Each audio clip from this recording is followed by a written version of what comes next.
Welcome, everyone. Imagine discovering something extraordinary, something so old, so mysterious, it changes the way you see the past.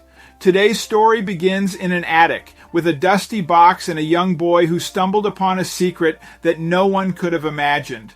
What was hidden inside that book, and why did it leave even the experts speechless? Stay with me as we unravel a tale of history, intrigue, and one boy's quest for answers.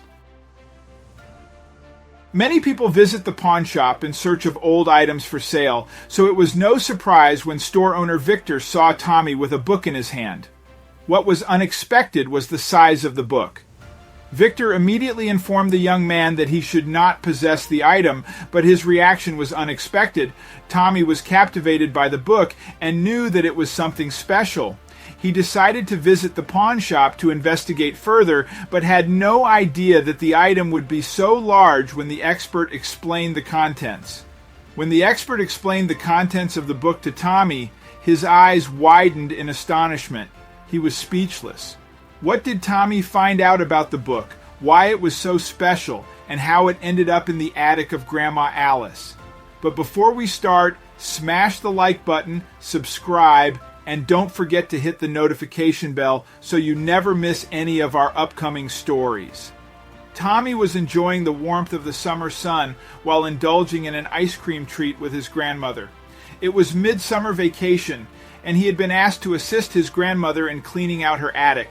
As they were doing so, they discovered a variety of interesting items that had not been seen in the attic since the death of Grandma Alice's husband, Grandpa Glenn.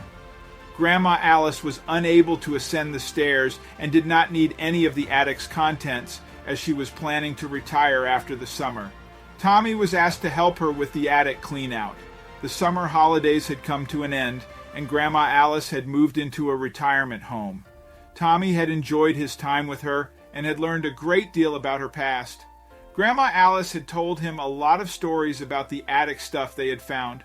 Most of the items found could be donated to charitable organizations or used as second-hand items. Grandma Alice provided Tommy with a box to collect the items he desired to keep. There was a box of things that Tommy had collected that he had put under the bed and had forgotten about for a while.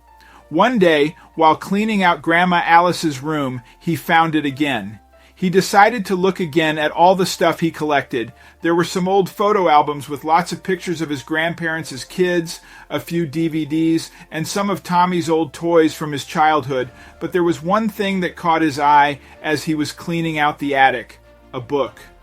"This is the oldest thing we found," he said. "I'll take a look at it." As soon as he saw it, he was hooked. He opened a dusty drawer and was ready to go. He had never seen anything like it before. Unfortunately, the ink had worn off, so he couldn't read any of the words on the pages. He could still make out some of the illustrations, but he wasn't sure what they meant. He asked his grandma about the book, but she didn't have much to say. She said it was passed down from one generation to the next, and she was happy to give it to him.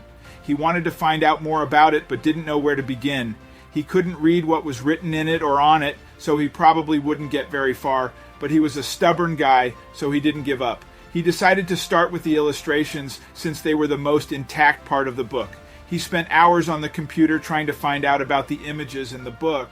Unfortunately, the illustrations weren't very clear. He was slowly becoming desperate when suddenly he found something. He could not believe his eyes. Was he dreaming? He took a closer look at the image on his computer monitor and compared it with the book. There was no question in his mind that it was real. Could this be happening?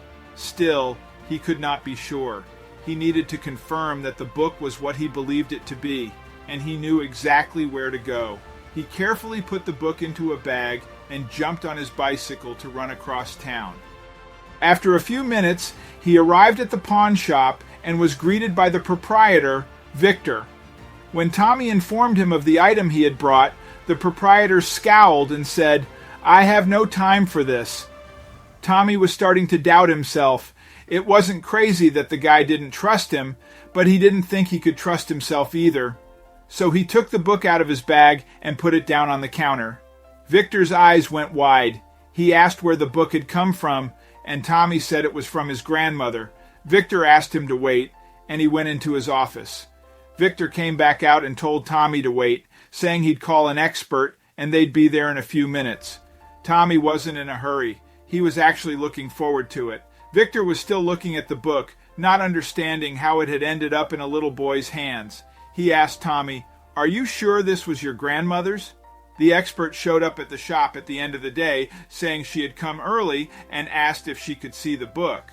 Tommy told her that, of course, she could see it, pretending to be a bit nervous. Victor and Tommy watched her while she waited in the shop. She was looking at the book with a very serious expression on her face. At last, she turned around and said, "You shouldn't have this book." It was only then that Tommy understood how special it was. The expert examined the book while Tommy and Victor stood silently by. Her expression was grave, and they could not comprehend what she was saying. Finally, she turned and spoke to Tommy. She informed him that the book was extremely valuable and ancient and had a great deal of historical and cultural significance. She suggested that he donate it to a local museum, but he was free to make his own decision. Tommy decided to discuss the matter with his grandmother first. Grandma Alice had been unaware of the book's true value. She decided to donate it to the local museum so that others would be able to learn from it. Afterwards, Tommy rejoiced in the knowledge that he had made a positive contribution to history. He visited the museum and was able to view the book on display.